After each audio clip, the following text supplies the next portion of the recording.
ಹೊಸ ಮನೆ ಕಟ್ಟುವ ಯೋಚನೆಯಲ್ಲಿದ್ದೀರಾ? ನಿಮ್ಮ ಮನೆಯಲ್ಲಿ ವಾಸ್ತು ದೋಷವಿದೆಯೇ? ಹಾಗಾದರೆ ನಿಮಗಿದೆ ಸುವರ್ಣಾವಕಾಶ. ಕೇವಲ 6 ದಿನಗಳಲ್ಲಿ ಮಾಸ್ಟರ್ಸ್ ವಾಸ್ತುವನ್ನು ಕಲಿಯಿರಿ. ಈ ತರಗತಿಯೊಂದಿಗೆ ಮುದ್ರಿತ ವಾಸ್ತುವಿನ ಪುಸ್ತಕವನ್ನು ಪಡೆಯಿರಿ. ಫೆಬ್ರವರಿ 10ರಂದು ಶುರುವಾಗುವ ಮಾಸ್ಟರ್ಸ್ ವಾಸ್ತು ತರಗತಿಗಳಿಗೆ ಹಿಂದೆ ನೋಂದಾಯಿಸಿ ಹಾಗೂ ವಾಸ್ತುವಿನ ಸರಳ ಪರಿಹಾರಗಳನ್ನು ಮಾಡಿಕೊಳ್ಳಿ. ಹೆಚ್ಚಿನ ಮಾಹಿತಿಗಾಗಿ ನಮ್ಮ ನಕ್ಷತ್ರ ನಾಡಿಯನ್ನು ಸಂಪರ್ಕಿಸಿ. ಧನ್ಯವಾದಗಳು.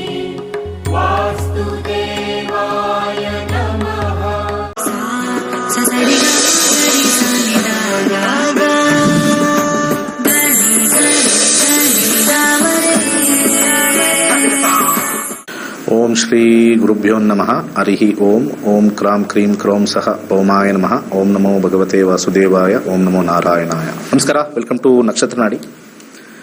ಹಾಗೆ ನಾನು ಫೆಬ್ರವರಿ 10ನೇ ತಾರೀಕು ವಾಸ್ತು ಕ್ಲಾಸ್ ಇದೆ ಅಂತ ಹೇಳಿದ್ದೆ. ವಾಸ್ತು ಬಗ್ಗೆ ಸಾಕಷ್ಟು ವಿಚಾರ ಹಿಂದಿನ ಸಂಚಿಕೆಯಲ್ಲಿ ಹೇಳಿದ್ದೆ. ಮಾರ್ಚ್ 15ನೇ ತಾರೀಕು ಜ್ಯೋತಿಷ್ಯ ವಿಚಾರ ಇರ್ತಕ್ಕಂಥದ್ದು. ಯಾವುದೇ ಒಬ್ಬ ಮನುಷ್ಯ ಒಂದು ವಿಚಾರ ಹೇಳಕ್ಕೆ ಇಷ್ಟಪಡ್ತೀನಿ. ಕಾಲಘಟ್ಟದಲ್ಲಿ ಅವನು ಹೋಗ್ತಾ ಹೋಗ್ತಾ ಹೋಗ್ತಾ ಹೋಗ್ತಾ ಒಂದು ಪರ್ಯಾಯ ಅಂತ ಕರಿತೀವಿ. ಒಂದು ಪರ್ಯಾಯದಲ್ಲಿ ಆಧ್ಯಾತ್ಮಿಕ ಚಿಂತನೆ ಮಾಡ್ತಾನೆ. ತುಂಬ ಜನಕ್ಕೆ ಏನಿದೆ ಸರ್ ಆಧ್ಯಾತ್ಮ ದೇವರ ಅಂತ ಹೇಳ್ತಾರೆ. ಆಧ್ಯಾತ್ಮಿಕ ದೇವರಲ್ಲ. ಟು ಬಿ ಫ್ರ್ಯಾಂಕ್ಲಿ ಸ್ಪೀಕಿಂಗ್, ಆಧ್ಯಾತ್ಮಿಕ ಅಂತ ಹೇಳಿದ ತಕ್ಷಣ ದೇವರ ಅಂತ ಹೇಳೋದಲ್ಲ. ಆಧ್ಯಾತ್ಮಿಕದ ನಿಜವಾದ ಅರ್ಥ ಕಂಪ್ಲೀಟ್ಲಿ ಬೇರೆ ಇದೆ. ತುಂಬ ಜನ ಆಧ್ಯಾತ್ಮಿಕ ಹಾಗೆ ಹೀಗೆ ನಾವು ಆಧ್ಯಾತ್ಮಿಕದಲ್ಲಿದ್ದೀವಿ ಅಂತ. ಸಾಮಾನ್ಯ ಜನ ಆಧ್ಯಾತ್ಮಿಕದಲ್ಲಿದ್ದೀವಿ ಅಂದರೆ ಭಜನೆ ಮಾಡಿಕೊಂಡು ಮತ್ತೆ ಇನ್ನೊಂದೇನೋ ಹೇಳ್ತಾರಲ್ಲ, ಮಂತ್ರಗಳು ಹೇಳ್ಕೊಂಡು ಮಾಡ್ಕೊಂಡಿರ್ತಕ್ಕಂಥದ್ದು ಅಂತ ಹೇಳ್ತಾರೆ. ಬಟ್ ನನ್ನ ಪ್ರಕಾರ ಆಧ್ಯಾತ್ಮಿಕ ಅದಲ್ಲ. ಯಾವುದು ನಮಗೆ ತಿಳಿದಿದೆ ಅದು ಭೌತಿಕ, ಯಾವುದು ನಮಗೆ ತಿಳಿದಿಲ್ಲ ಅದು ಆಧ್ಯಾತ್ಮಿಕ. ಈಗ ಫಾರ್ ಎಕ್ಸಾಂಪಲ್ ನಾನು ಬಹಳ ಸಿಂಪಲ್ ಆಗಿ ಹೇಳ್ತೀನಿ, ಆಮೇಲೆ ಕಾಲ್ಸ್ ತಗೊಳ್ತೀನಿ ತುಂಬ ಜನದ್ದು. ಈ ಒಂದು ಶರ್ಟ್ ಹಾಕೊಂಡಿದ್ದೀನಿ, ಇದೊಂದು ಶರ್ಟ್ ಹಾಕೊಂಡಿದ್ದೀನಿ. ಈ ಶರ್ಟ್ ಅಂಗಡಿಯಿಂದ ತಗೊಂಡಿದ್ದೀನಿ ಅಂತ ಗೊತ್ತು, ಅದು ತಿಳಿದಿದೆ ಭೌತಿಕ. ಅದೆಲ್ಲಿಂದ ಬಂತು? ಯಾವುದೋ ಒಂದು ದೊಡ್ಡ ಡಿಸ್ಟ್ರಿಬ್ಯೂಟರಿಂದ ಬಂತು. ಅವನೊಂದಷ್ಟು ಸ್ಟಾಕ್ ಇಟ್ಕೊಂಡಿದ್ದ ಬಟ್ಟೆದು, ಅವನ ಹತ್ರ ಇತ್ತು, ಅದು ತಿಳಿದಿದೆ. ಅವನಿಗೆ ಎಲ್ಲಿಂದ ಬಂತು? ಫ್ಯಾಕ್ಟ್ರಿಯಿಂದ. ಯಾವ ಫ್ಯಾಕ್ಟ್ರಿ? ತಿಳಿದಿದೆ. ಆ ಫ್ಯಾಕ್ಟ್ರಿಗೆ ಇದೆಲ್ಲ ಬರಕ್ಕೆ ಏನು ಕಾರಣ? ಅನೇಕ ಕಾರಣಕ್ಕೆ. ಎಷ್ಟೋ ಜನ ಕೆಲವರು ಮಷಿನ್ ಪಾರ್ಟ್ಸ್ ಕೊಟ್ಟರು, ಅದು ಕೊಟ್ಟರು, ಇದು ಕೊಟ್ಟರು ಈ ಬಟ್ಟೆ ತಯಾರಿಸೋಕ್ಕೆ. ಮತ್ತೆ ಬಹಳ ಮುಖ್ಯವಾಗಿರ್ತಕ್ಕಂಥ ಇಂಗ್ರೀಡಿಯೆಂಟ್ ಏನು ಅಂತಂದ್ರೆ ಹತ್ತಿ. ಅಂದರೆ ಒಂದು ಬಟ್ಟೆ ಬೇಕು ಅಂತಂದ್ರೆ ಅದಕ್ಕೆ ನೂಲು, ಹತ್ತಿ ಬೇಕಿರ್ತಕ್ಕಂಥದ್ದು. ಈ ಹತ್ತಿ ಬಂದಿರತಕ್ಕಂಥ ಒಂದು ವಿಚಾರದಲ್ಲಿ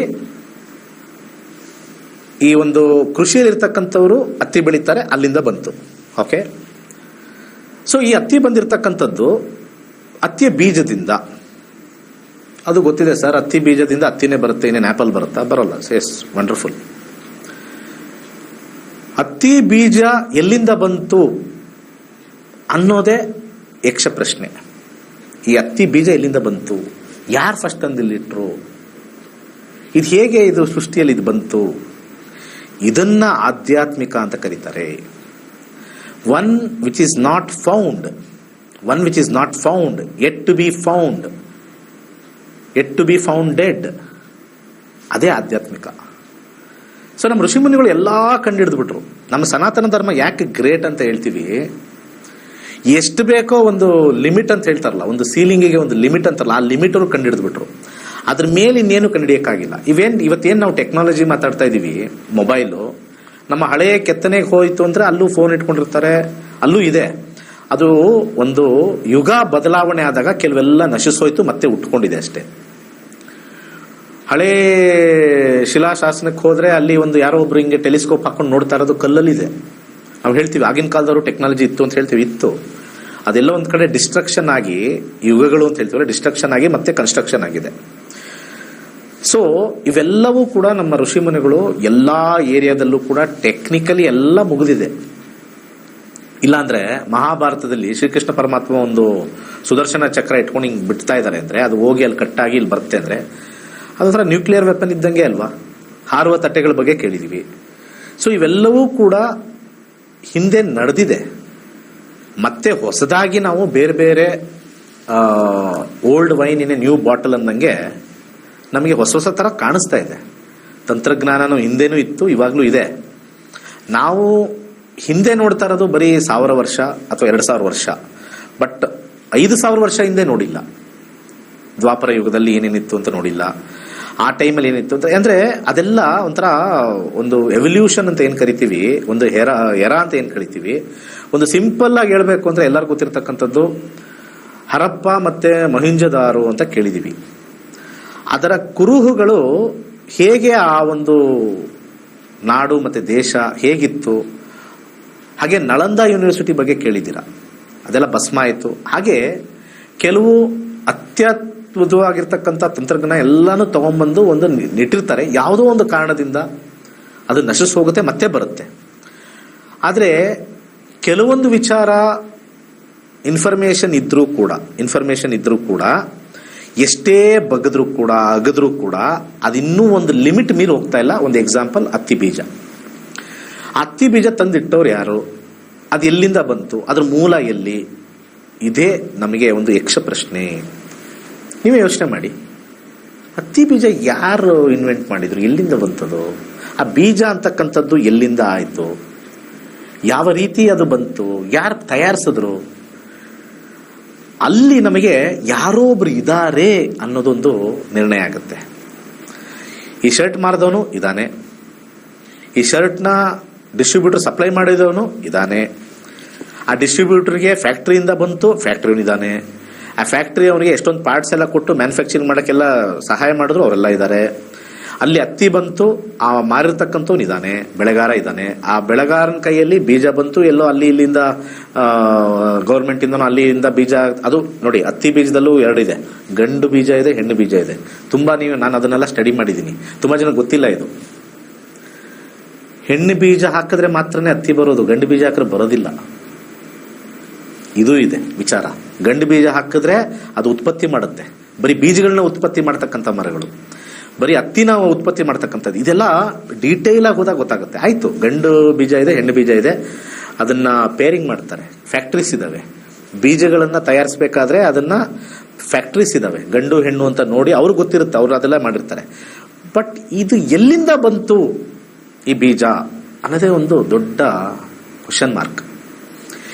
ಈ ವಿಚಾರವಾದಿಗಳು ಅಂದ್ರೆ ಜ್ಞಾನಿಗಳು ಯೋಚನೆ ಮಾಡಿ ಎಲ್ಲೂ ಸಿಗದಲೆ ಇದನ್ನ ಅದ್ಭುತವಾಗಿರ್ತಕ್ಕಂಥ ಒಬ್ಬ ಜ್ಞಾನಿ ಮಾಡಿದ್ದಾನೆ. ಆ ಜ್ಞಾನಿನ ದೇವರು ಅಂತ ಕರಿತೀವಿ.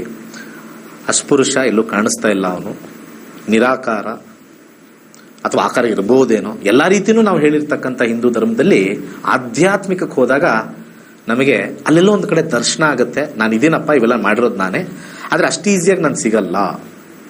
ಇದನ್ನ ಮಾಡಿರ್ತಕ್ಕಂಥ ವ್ಯಕ್ತಿ ಯಾರು ಅಂತ ಹುಡ್ಕೊಂಡು ಹೋಗ್ತೀವಿ, ಆ ಸತ್ಯದ ದಾರಿನ ಹುಡ್ಕೊಂಡು ಹೋಗ್ತೀವಿ. Beyond explanation is spirituality, with explanation is material.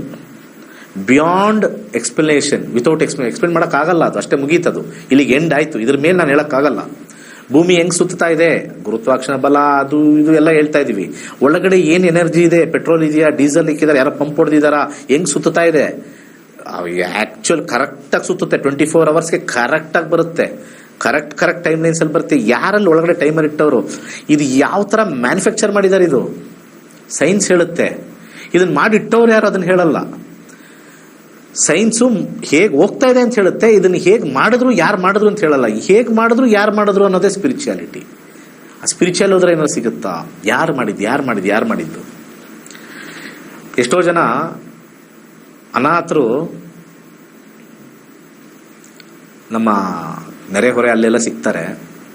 ಎಲ್ಲರೂ ನೋಡ್ತಾ ಇರ್ತಾರೆ, ಇವ್ರು ನೋಡಪ್ಪ ನನ್ನ ತಂದೆ ತಾಯಿ, ಅವ್ರು ನೋಡಪ್ಪ ನನ್ನ ತಂದೆ ತಾಯಿ ಫೋಟೋ ಹಾಕೊಂಡಿದ್ರು, ನಾನು ಅನಾಥ, ನನ್ನ ತಂದೆ ತಾಯಿ ಸಿಗ್ತಾ ಇಲ್ಲ, ನನ್ನ ತಂದೆ ಯಾರು ಅಂತ ಗೊತ್ತಾಗಬೇಕು. ಅದೊಂಥರ ಕ್ಯೂರಿಯಾಸಿಟಿ.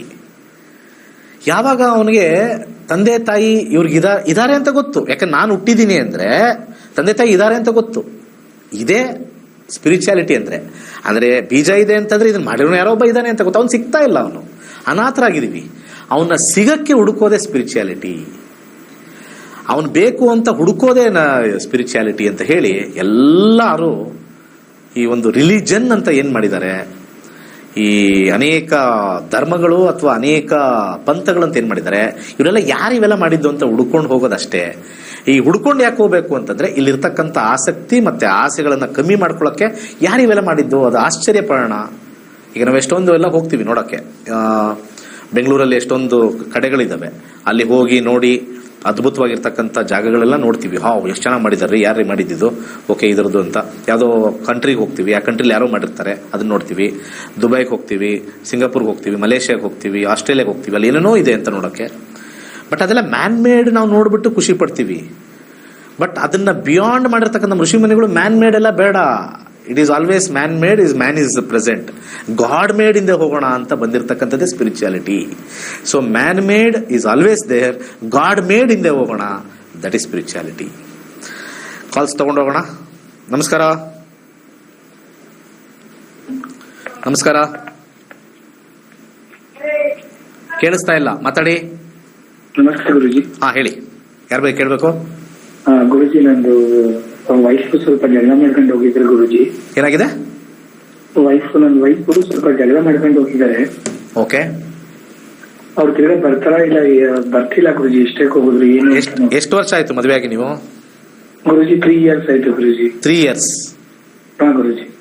Okay okay. ನಿಮ್ಮ ವೈಫ್ ಬರ್ತಾ ಇಲ್ಲ ಅನ್ನೋದಕ್ಕೆ ಇಲ್ಲಿ ಫೋನ್ ಮಾಡಿ ಕೇಳ್ತಾ ಇದ್ದೀರಾ ಅಂದ್ರೆ ನಿಮಗೆ ಒಂದು ಪ್ರೀತಿ ಇರಬೇಕು, ಇಲ್ಲಾಂದ್ರೆ ಭಯ ಇರಬೇಕು. ಇವೆರಡರಲ್ಲಿ ಯಾವ್ದಿದೆ? ಗುರುಜಿ ಪ್ರೀತಿ ಇದೆ ಗುರುಜಿ.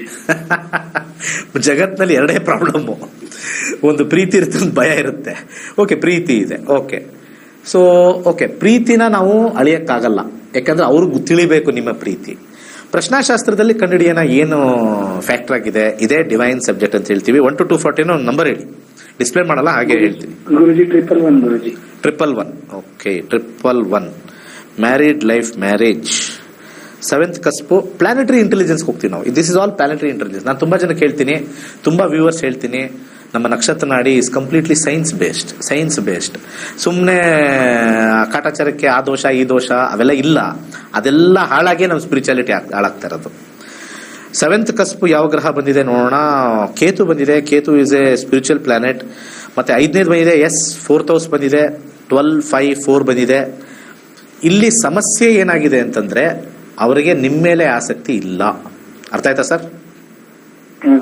ನೀವು ಅದನ್ನ ನಾವು ತೀರಾ ಹೇಳಿದ್ರೆ ಕಷ್ಟ ಆಗುತ್ತೆ ಅದು, ಯಾಕಂದ್ರೆ ನಮಗೆ ಇಲ್ಲಿ ಇಂಟರ್ನಲ್ ನಮ್ಗೆ ಬೇಗ ಗೊತ್ತಾಗುತ್ತೆ. ಅವ್ರಿಗೆ ನಿಮ್ಮ ಮೇಲೆ ಹೋಗಿದೆ, ಆಯ್ತಾ, ಬೇರೆಯವ್ರ ಮೇಲೆ ಇದೆ. ಎಂಡ್ ಆಫ್ ದಿ ಡೇ 4 ಇರೋದ್ರಿಂದ ಅವರ ತಾಯಿ ಇನ್ಫ್ಲೂಯೆನ್ಸ್ ಹೈಯೆಸ್ಟ್ ಇದೆ. ಸೊ ಈ ಅಡ್ರೆಸ್ ಮಾಡಬೇಕಾಗಿರೋದು ಅವ್ರ ತಾಯಿನ, ಅಂದ್ರೆ ನಿಮ್ಮ ಅತ್ತೆ ಅವ್ರನ್ನ. ಅರ್ಥ ಆಯ್ತಾ? ಇದರ ಅತ್ತೆ ಅವ್ರನ್ನ ಅಡ್ರೆಸ್ ಮಾಡಿ. ಓಕೆ, ಅವ್ರನ್ನ ರಿಕ್ವೆಸ್ಟ್ ಮಾಡಿ, ಇಲ್ಲಿ ಮರಿ ಸರ್ ಹೋಗುತ್ತೆ. ತಾಯಿನ ರಿಕ್ವೆಸ್ಟ್ ಮಾಡಿದ್ರೆ ಮರಿ ಸರ್ ಹೋಗುತ್ತೆ. ಖಂಡಿತ ಇದರಲ್ಲಿ ಒಂದು ಈ ಸಿಂಪಲ್ ಆಗಿರತಕ್ಕಂಥದ್ದು ಕೊಟ್ಟಿದ್ದೀನಿ. Address Har, she will get right. ಇದೇ ಇಲ್ಲಿ ಪ್ರಾಬ್ಲಮ್ಮು. ಸೊ ನೀವು ಹೇಳ್ಕೊಳಕ್ಕಾಗಲ್ಲ, ನಾವು ಹೇಳಕ್ಕಾಗಲ್ಲ ಕೆಲವೊಂದು ವಿಚಾರ, ಅದು ಅರ್ಥ ಆಗಿದೆ. ಇರ್ಲಿ, ಇದನ್ನ ಮಾಡಿ ಸಕ್ಸಸ್ ಸಿಗುತ್ತೆ, ಸ್ವಲ್ಪ ಟೈಮ್ ತಗೊಳುತ್ತೆ. ಮುಂದಿನ ಕರೆಗೆ ಹೋಗೋಣ. ನಮಸ್ಕಾರ.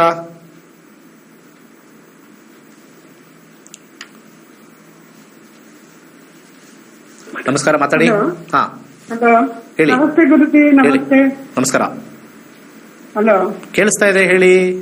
ಮಗನ ಬಗ್ಗೆ ಮಾತಾಡ್ಬೇಕಾಗಿತ್ತು. ಭಾಸ್ಕರ್ ಅಂತ ಹೇಳಿ, ಹಾ, 5ನೇ ತಾರೀಕು 10ನೇ ತಿಂಗಳು 2000 ಹುಟ್ಟಿರೋದು.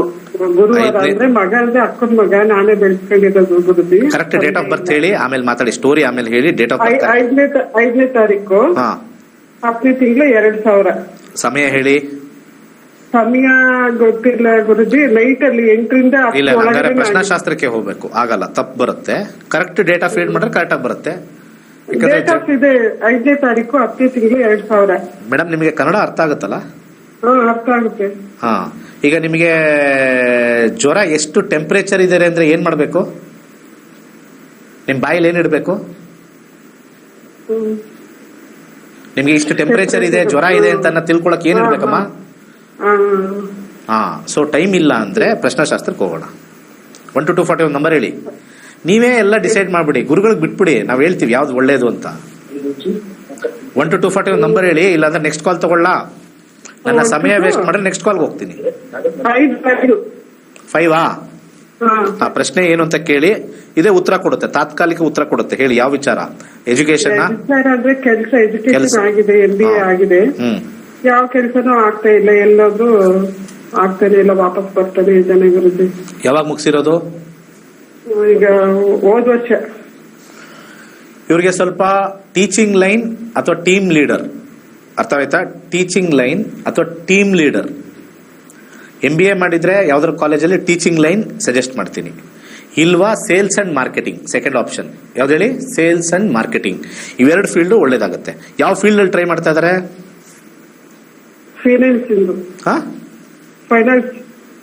ಫೈನಾನ್ಸ್ ಅಲ್ಲಿ ಏನು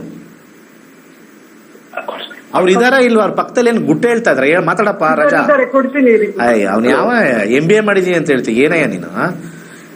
ಹಲೋ ಗುರುಜಿ, ದಯವಿಟ್ಟು ಸಾಧ್ಯವಾದ್ರೆ ಗೋ ಟು ಟೀಚಿಂಗ್ ಪ್ರೊಫೆಷನ್ ಅಥವಾ ಸೇಲ್ಸ್ ಅಂಡ್ ಮಾರ್ಕೆಟಿಂಗ್. ನೀವು ಫಿನಾನ್ಷಿಯಲ್ ಸೆಕ್ಟರ್ ಮಾಡಿದ್ರೆ go for financial product sales. ಆ ಕಂಪನಿಗೆ ಹೋಗ್ಬೇಕಾಗಿರ್ತಕ್ಕಂಥದ್ದು. ಇಲ್ಲಿ ರಾಹು 11ನೇ ಮನೇಲಿರ್ತಕ್ಕಂಥದ್ದು. ರಾಹು ಆದ್ಮೇಲೆ ಗುರು ಬರುತ್ತೆ. ವಿತಿನ್ 3 to 4 months ಈ ಲೈನ್ ಅಲ್ಲೇ ಸಿಗುತ್ತೆ. ಒಂದು ಟೀಚಿಂಗು, ಇಲ್ಲಾಂದ್ರೆ sales and marketing of financial sector ಒಳ್ಳೇದಾಗುತ್ತೆ. ಸಿಗುತ್ತೆ 4 months ಅಲ್ಲಿ. ಆ ಲೈನ್ ಅಲ್ಲಿ ಹೋಗಿ. ಸೊ ಒಳ್ಳೇದಾಗ್ಲಿ. ನಾನು ಆಲ್ರೆಡಿ ಹೇಳಿದ್ದೀನಿ, understand the divine subject.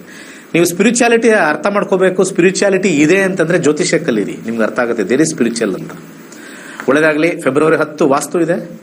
March 15 ನಮ್ಮ ಅಸ್ಟ್ರಾಲಜಿ ಕ್ಲಾಸಸ್ ಇದೆ. ಸರ್ವೇ ಜನ ಸುಖಿನೋ ಭವಂತು. ವೈಜ್ಞಾನಿಕವಾಗಿ ಜ್ಯೋತಿಷ್ಯದ ಸತ್ಯವನ್ನು ಸಮಾಜಕ್ಕೆ ಕಲಿಸಿಕೊಡುತ್ತಿರುವಂತಹ ಪಂಡಿತ್ ದಿನೇಶ್ ಗುರುಜಿ ಅವರ ನಕ್ಷತ್ರ ನಾಡಿ ತರಗತಿಯು ಮಾರ್ಚ್ 15ರಿಂದ ಪ್ರಾರಂಭವಾಗುತ್ತಿದೆ. ಈ ಗೋಲ್ಡ್ರಿ ಆಸ್ಟ್ರೋ ಆಪ್ ಮೂಲಕ ನಿಮ್ಮ ಜಾತಕದಲ್ಲಿ ಶುಭ ಅಶುಭ ಸಮಯಗಳನ್ನು ತಿಳಿದು ಸರಳ ಪರಿಹಾರಗಳನ್ನು ಮಾಡಿಕೊಳ್ಳುವಂತಹ ವಿದ್ಯೆಯನ್ನು ಕಲಿಯಬಹುದಾಗಿದೆ. ನಕ್ಷತ್ರ ನಾಡಿ ತರಗತಿಗೆ ಇಂದೇ ನೋಂದಾಯಿಸಿ ನಿಮ್ಮ ಜೀವನವನ್ನು ತಿಳಿಯಿರಿ. ಹೆಚ್ಚಿನ ಮಾಹಿತಿಗಾಗಿ ನಕ್ಷತ್ರ ನಾಡಿ ಸಂಸ್ಥೆಯನ್ನು ಸಂಪರ್ಕಿಸಿ. ಧನ್ಯವಾದಗಳು. ಹೊಸ ಮನೆ ಕಟ್ಟುವ ಯೋಚನೆಯಲ್ಲಿದ್ದೀರಾ? ನಿಮ್ಮ ಮನೆಯಲ್ಲಿ ವಾಸ್ತು ದೋಷವಿದೆಯೇ? ಹಾಗಾದರೆ ನಿಮಗಿದೆ ಸುವರ್ಣಾವಕಾಶ. ಕೇವಲ 6 ದಿನಗಳಲ್ಲಿ ಮಾಸ್ಟರ್ಸ್ ವಾಸ್ತುವನ್ನು ಕಲಿಯಿರಿ. ಈ ತರಗತಿಯೊಂದಿಗೆ ಮುದ್ರಿತ ವಾಸ್ತುವಿನ ಪುಸ್ತಕವನ್ನು ಪಡೆಯಿರಿ. ಫೆಬ್ರವರಿ 10ರಂದು ಶುರುವಾಗುವ ಮಾಸ್ಟರ್ಸ್ ವಾಸ್ತು ತರಗತಿಗಳಿಗೆ ಇಂದೇ ನೋಂದಾಯಿಸಿ ಹಾಗೂ ವಾಸ್ತುವಿನ ಸರಳ ಪರಿಹಾರಗಳನ್ನು ಮಾಡಿಕೊಳ್ಳಿ. ಹೆಚ್ಚಿನ ಮಾಹಿತಿಗಾಗಿ ನಮ್ಮ ನಕ್ಷತ್ರ ನಾಡಿಯನ್ನು ಸಂಪರ್ಕಿಸಿ. ಧನ್ಯವಾದಗಳು.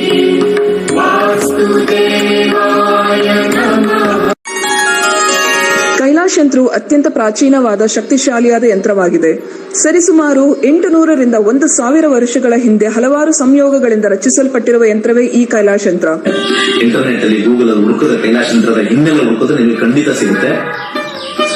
800ರಿಂದ 1000 ವರ್ಷಗಳ ಹಿಂದೆ ಒಂದು ಹಲವಾರು ಕಾಂಬಿನೇಷನ್ಸ್ ನ ಮಿಕ್ಸ್ ಮಾಡಿರ್ತಕ್ಕಂಥ ವಿಶೇಷವಾಗಿರ್ತಕ್ಕಂಥ ಒಂದು ಯಂತ್ರವೇ ಕೈಲಾಶ್ ಯಂತ್ರ. ಈ ಯಂತ್ರದ ವಿಶೇಷತೆ ಬಹಳಷ್ಟಿದೆ. ಇದರ ಮಧ್ಯದಲ್ಲಿ ಕೋರ್ ಅಂತ ನಾವೇನ್ ಕರಿತೀವಿ, ಇದು ಚೈನೀಸ್ ನ್ಯೂಮರಾಲಜಿ ಬರ್ತಕ್ಕಂಥ ಲೋಶೋ ಗ್ರಿಡ್. ಹಾಗೆ ಇದರ ಸುತ್ತ ಇರತಕ್ಕಂಥದ್ದು ವಿಶೇಷವಾಗಿರ್ತಕ್ಕಂಥ 12 ಪ್ರಾಣಿಗಳು. ಅದು ಚೀನಿ ಪ್ರಾಣಿಗಳು, ಅನಿಮಲ್ ಸ್ಪಿರಿಟ್ಸ್ ಅಂತ ಹೇಳಿ ಕೆಲವರು ಮಾಡ್ತಾರೆ.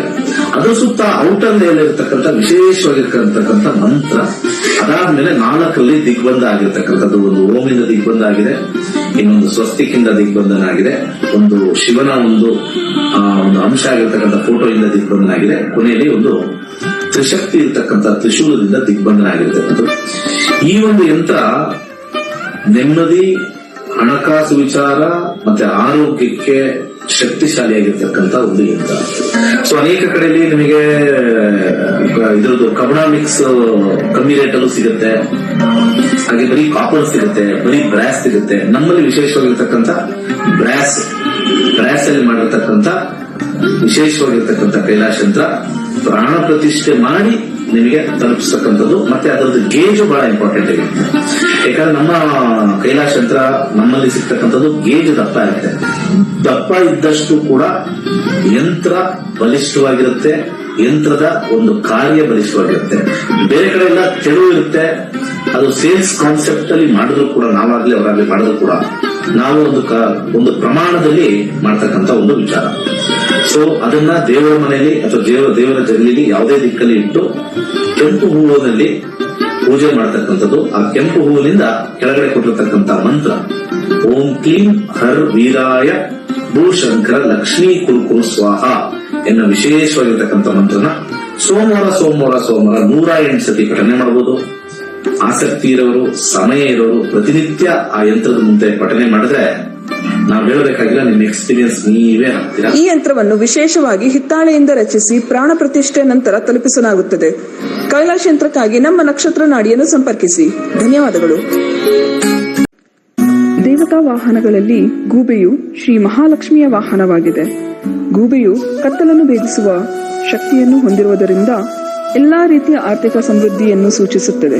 ಗೂಬೆಯ ಉಂಗುರವನ್ನು ಧರಿಸುವುದರಿಂದ ಉತ್ತಮ ಆರ್ಥಿಕ ಬೆಳವಣಿಗೆ ಮತ್ತು ಅನಗತ್ಯ ಖರ್ಚುಗಳನ್ನು ನಿಯಂತ್ರಿಸಬಹುದಾಗಿದೆ. ಗೂಬೆಯ ಉಂಗುರಕ್ಕಾಗಿ ಈ ಕೆಳಗಿನ ಸಂಖ್ಯೆಗಳಿಗೆ ಕರೆ ಮಾಡಬಹುದು. ಧನ್ಯವಾದ.